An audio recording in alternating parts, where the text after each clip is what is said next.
Hello folks, this is Neil at I Will Always Love Video Games, and I just watched the Microsoft E3 conference, and I thought I'd give some quick opinions. Before I do, I want to preface this with one glaring important fact. According to Microsoft themselves, nothing you buy on this console can be truly owned. You're paying to rent your games for the extent of the console's life cycle. And if you don't have good internet, you're out of luck. If game authentication servers are down, if Xbox Live is down, or if a developer removes servers from their games, your games become unplayable, including single-player titles. So no matter what you think about my opinions on the games, just remember, no matter how much a game makes you ooh and ah, in 10 years, when the cloud processing servers are gone and the authentication servers are gone, all of your Xbox One games will not work. Just keep that in mind. Now that that's out of the way, let me get to the games that were shown. And I'm not going to joke about the sound issues during the demos for Crimson Dragon and BF4. That's a low blow. Technical issues happen all the time, and even to the best of us, regardless of how big the company is. It's no big deal. On to the games. Metal Gear Solid 5? Oh yeah. Halo 5, Forza 5? We were all expecting those. Nothing new there. Crimson Dragon looks interesting, and I was a huge fan of Panzer Dragoon, so I can't wait to hear more about this one. Rise looks like Gears of War in Rome with QuickTime events. Very pretty to look at, but the gameplay shown didn't do much for me. Killer Instinct is back. That's awesome. The style reminded me of Street Fighter 4, or maybe it was just blurry or something because of my connection when I was watching the event stream. I'd like to give an opinion on Sunset Overdrive, but all that was shown was a cinematic. I wish I could have seen some gameplay. Minecraft. Really? Minecraft, Microsoft? You mean that game that's already out?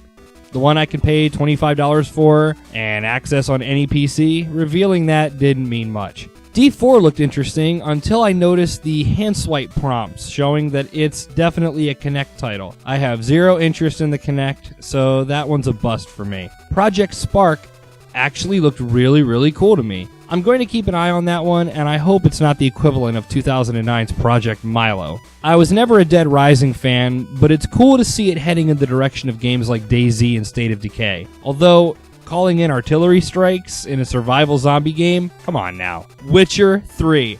Nothing bad can be said about the Witcher series. Battlefield 4 looked exactly like Battlefield 3 to me, so I'm not too excited. The last Battlefield game I loved was Bad Company 2, which I still play to this day. It is a great game. Below looked like it could easily be on a Wii U, PC, or Android. Not exactly a title to use to show off your new hardware, but I understand that MS showed it to prove they're still supporting indie titles. Titanfall. Refined COD, plus Halo, plus Steel Battalion. That actually sounds pretty damned awesome. And without Activision sticking their nose in, Respawn might have a pretty big hit on their hands. Now, keep in mind that Metal Gear Solid 5, Witcher 3, Titanfall, Minecraft, and Battlefield 4 are not Xbox One exclusives. So even though Microsoft announced something along the lines of 15 new exclusives and 8 new IPs, they were not all shown today at E3. The fact that Microsoft used "we're moving away from MS points to real-world money" as a bullet point for their new system, I'm sorry, it's downright hilarious. And now, the price. $500 US.